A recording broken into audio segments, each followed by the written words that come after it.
Namaste, yogis. We use that word for anybody practicing yoga. But let's explore what exactly yoga is. So, what exactly is yoga? Yoga comes from the root word yuj, meaning union. This could be a union between the individual and the cosmic. In fact, the usage of the word is first seen in the Rig Veda from the Vedic civilization texts. And in that context, we find that it's spoken of as yoking together of horses to draw a chariot. Now, this is obviously spoken of by seers, so they're always going to talk in poetry. It implies the yoking together of body, mind, energy, emotions, so that one can move in one way in life. For us, often our body wants to do something, but the mind wants something else, the emotions want to do something else. When we come together, when kaivalya happens to us, that is called as yoga. Yoga is also noted to be a union between the individual Atman and the cosmic Brahman. So realization that the cosmic is within me, that I'm part of the cosmic, is also seen as yoga. In fact, that would be the best definition of yoga, but we are going to explore a fascinating definition by Patanjali. Before we get there, the first image of a yoga posture is a posture very similar to the way I'm sitting today. And this is something that really amazes me, that 5,000 years ago and today, we're sitting in the exact same posture. This is seen on a seal in the Indus Valley civilization, and it depicts Pashupati, the lord of the animals. Later on, that was also known as Shiva. That persona was also known as Shiva. At that point, Pashupati. Now, in another video, I've done the history of yoga, and I've looked at Adi Yogi, Krishna, Buddha, and Patanjali. But for today's video, when we explore the meaning of yoga, we'll focus a lot more on Patanjali and the Yoga Sutras. There are a couple of things we need to do before we get there. As we've seen, Krishna brought about the idea of karma yoga, bhakti yoga, jnana yoga. In the sense, he elucidated it the most beautifully. So yoga is traditionally 4 different ways. If you're an emotional person, faith comes naturally, devotion comes naturally to you. Bhakti yoga is the best way to express your emotions, and therefore that should be your journey. Religions such as Islam and Christianity are based on faith. That's a beautiful depiction of Bhakti yoga.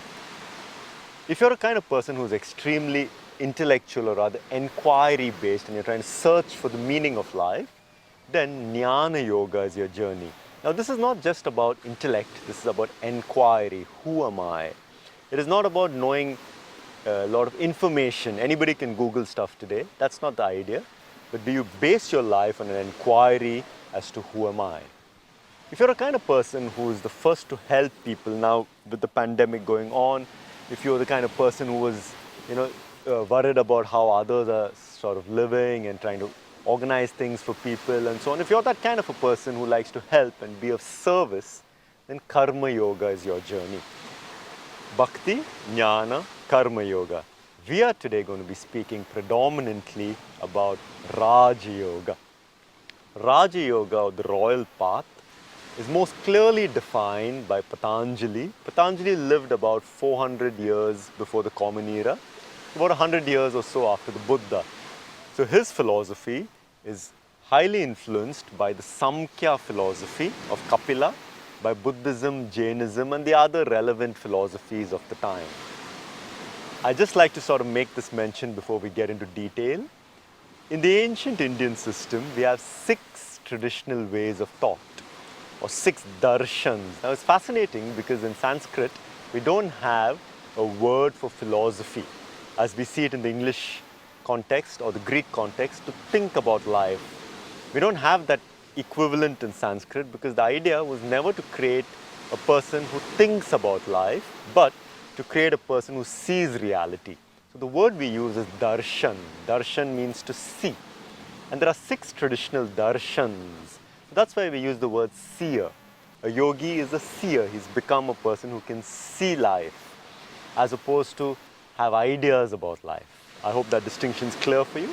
It's very important to get the right usage of words. The 6 darshans are Nyaya, Vaisheshika, Mimamsa. Mimamsa has the old Uttara and the newer Purva, also called Vedanta, Samkhya, and Yoga. They are the 6 traditional ways of thought. Yoga is the most popular today because it's very practical. It takes care of the body, breath, mind, emotions. It's a very holistic approach. Each of those 6 journeys is a way to enlightenment, yoga being the one we are discussing today. Within that yoga, we have seen Jnana Yoga, Bhakti, Karma, and now we are looking at Raja Yoga. I hope that puts things in perspective. Let's now get to our subject of Patanjali. According to legend, Patanjali is the snake upon which Vishnu, so of the Indian Trinity, you've got Shiva, destruction, energy, transformation, Vishnu, maintenance energy, and Brahma, creation. So Vishnu is said to have been resting on his snake, it's called Sheshnag, on the pool of eternity. And as suddenly the snake realizes that Vishnu is getting lighter and lighter. I'm just sharing mythology. It's just the richness of the entire oral traditions of India that makes yoga so fascinating. Strip away all of this and it becomes an exercise. Keep all of this together and it becomes more than a way of life. It becomes an entire body of knowledge. So as Vishnu is watching Shiva dance, the snake finds that his body is getting lighter and lighter and lighter. He's becoming so meditative. So Sheshnag asks Vishnu, what is it that Shiva is doing that's making you so sort of elevated? He says he's doing yoga. He says, can I learn yoga? I'd like to learn. So Vishnu is said to have given a boon to the Sheshnag that he will be born as a great sage, yogi, and will write a text on yoga. So that is the mythological background. A lady called Gonika, a very famous yogi of the times, wanted to pass on her knowledge. She didn't have children. So she prayed by the river. As she prayed like this, suddenly she found a baby in her palms. So she named the baby Patanjali. Anjali is oblation, Patanjali is special oblation. That's just the mythological background.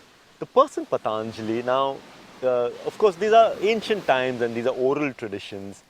So we've got, we are still trying to understand whether the same person is this Patanjali who has written 3 different texts. Now, what we normally do is there's a beautiful sort of invocation to Patanjali. Yogena chittasya padena vacham malam sharirasya cha vaidyakenaha yopakarotam pravaram muninam patanjalim pranjaliranatosmi. The person who gave us how to speak, Patanjali Mahabhyasa, he wrote a book on grammar and then wrote a book on the body and the healing of the body, Charaka Samhita. And the final book, Patanjali Yoga Sutras, deals with consciousness.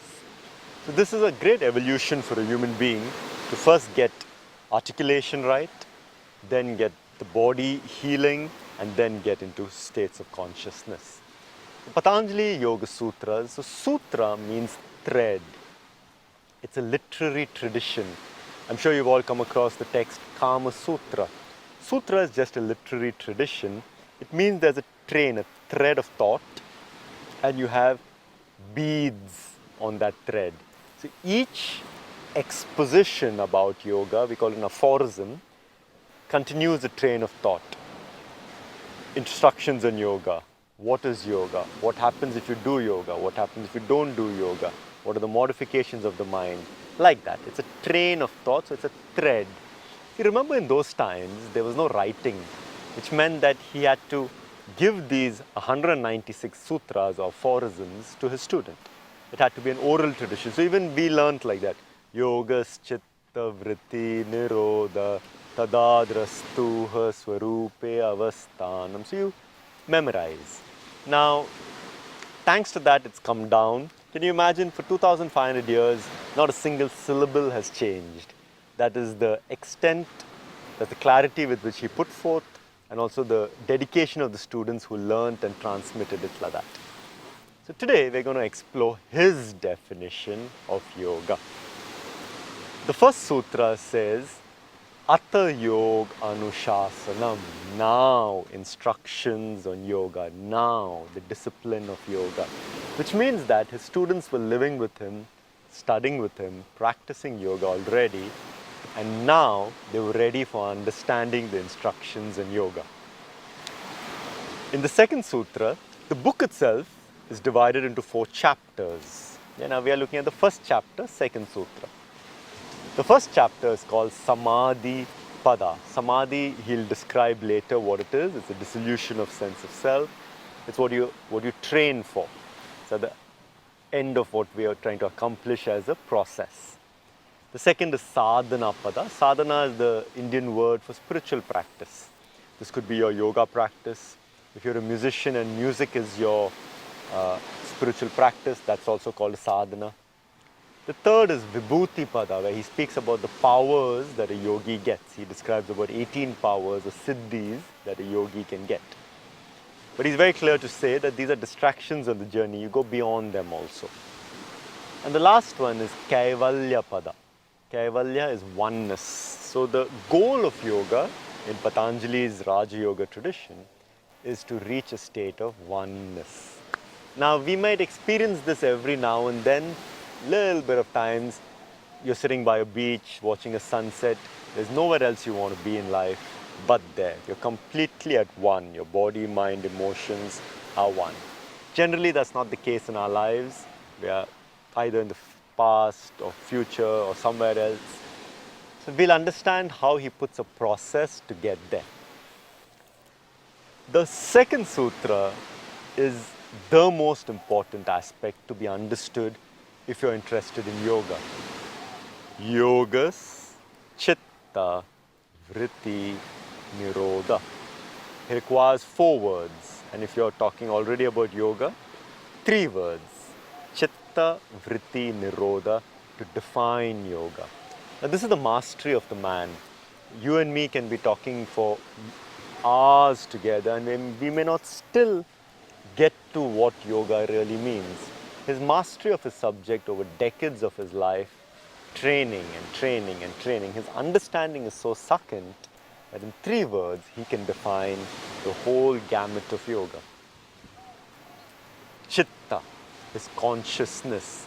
Anything within my conscious, subconscious, unconscious realm, anything within of me.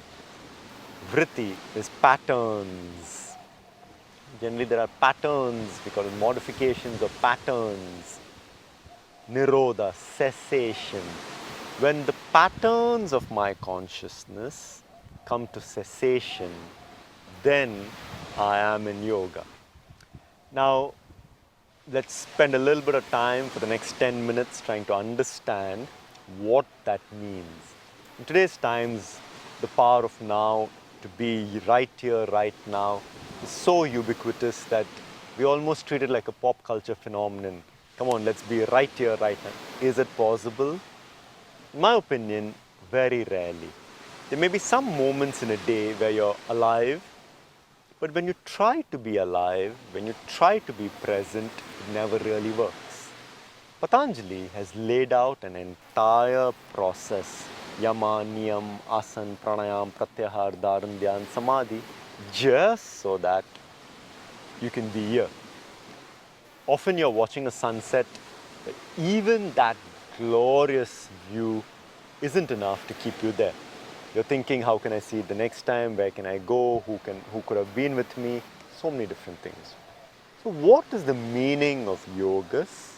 Chitta, Vritti, NIRODHAH. Chitta is consciousness, Vritti is pattern, NIRODHAH is cessation. Does that mean that moment to moment I try and stop my mind from going? So as I'm talking to you, if my mind wanders towards lunch, do I stop it? Do I keep stopping it? I'll go bonkers. A lot of people go mad trying to do that. You completely stifle yourself and you say, no, no, no, no, I will only think of this. That's not what he means. It's not in the moment trying to stop. That way you're going to live in your own cave your whole life.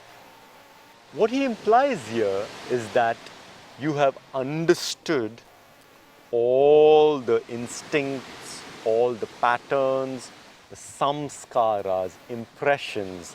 Now, just for you to understand what the samskaras mean, from the age of about 2, everything that you have seen, even before that for that matter, everything that you have seen, touched, smelt, heard, tasted is recorded.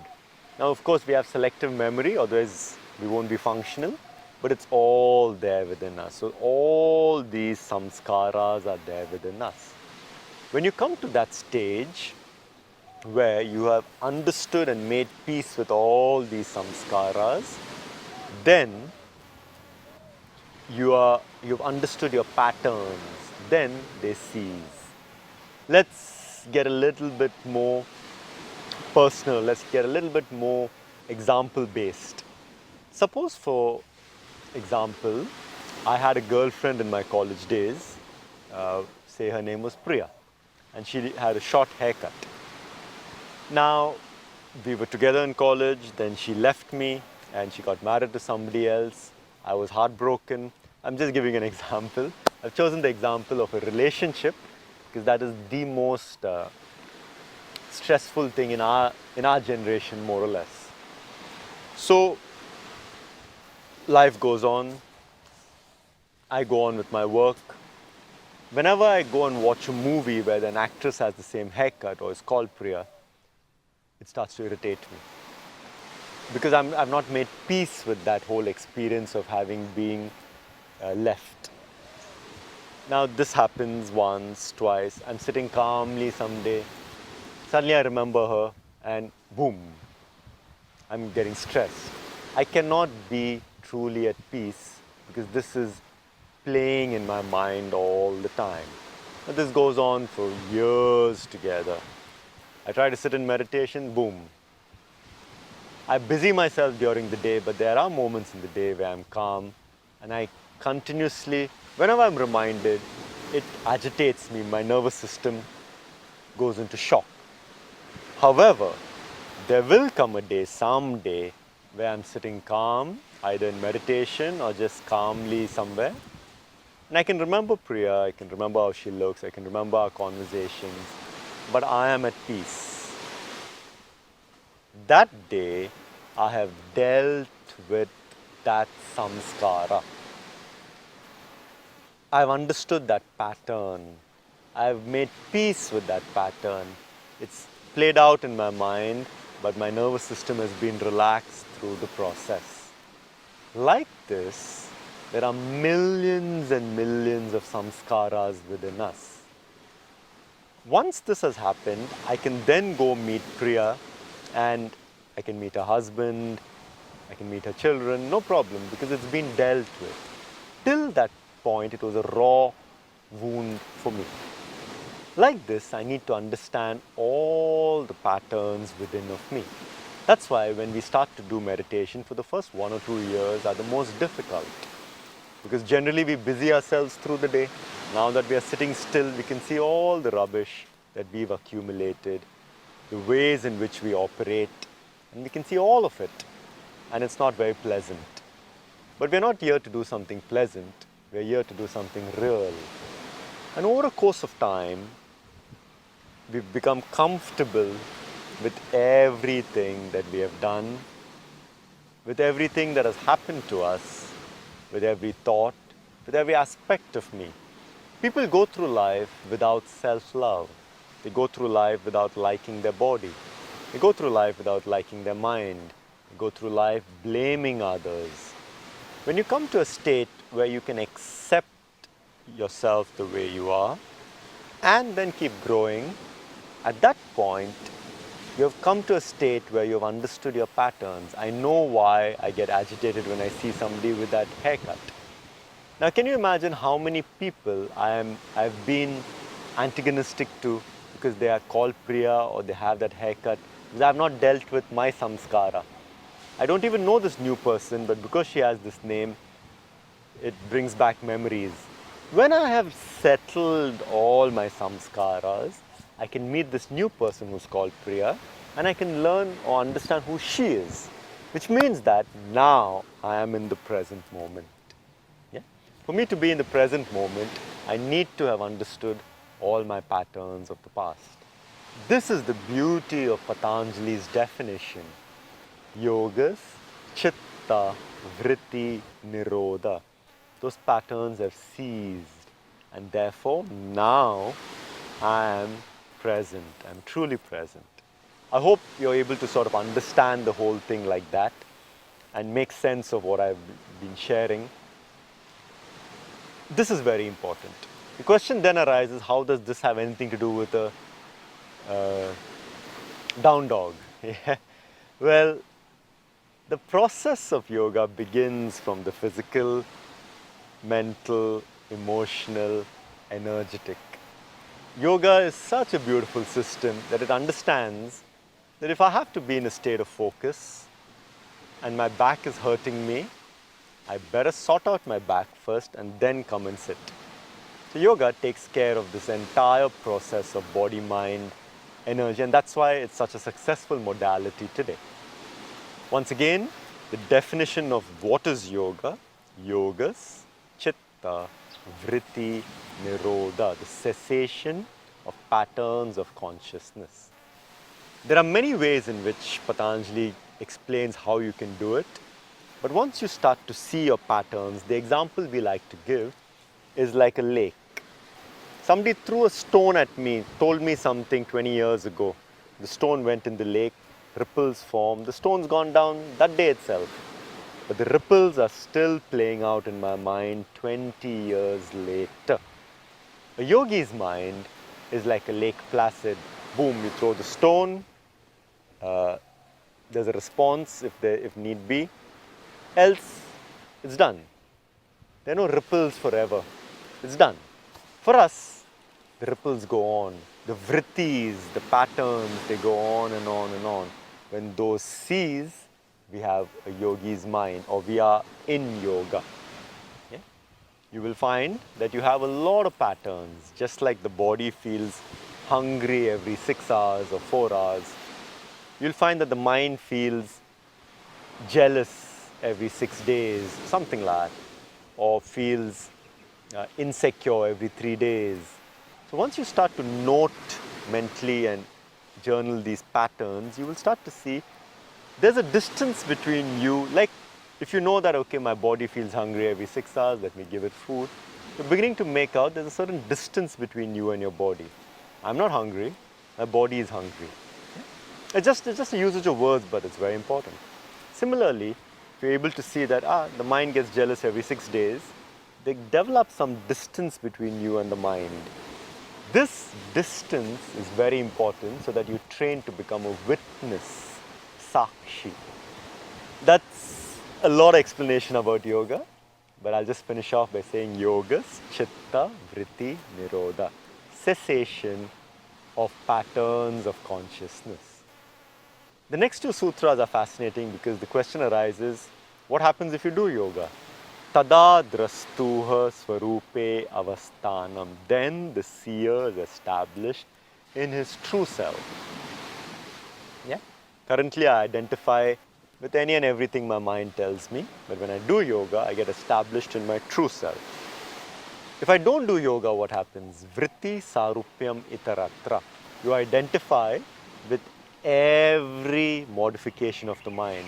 In the morning you think you're a generous person, evening you think you're selfish, tomorrow you think you're fat, day after you think you're, this goes on and on and on. You keep identifying, you're never established in your true self. So to be established in your true self, please practice yoga. When we use the word yoga, we mean it holistically. Asana, pranayama, meditation, the works. Yogas, chitta, vritti, nirodha, cessation of patterns of consciousness. I thank you for joining me today. In this 21st century yoga project, it's very important for us to understand the roots. If we don't know where we are coming from, we don't know where we are going to go. We may be in the 21st century, but we are exploring a subject that has been thought about, that has been thought through and sort of formulated 5,000 years ago. So let's learn from the masters, so we don't have to reinvent the wheel.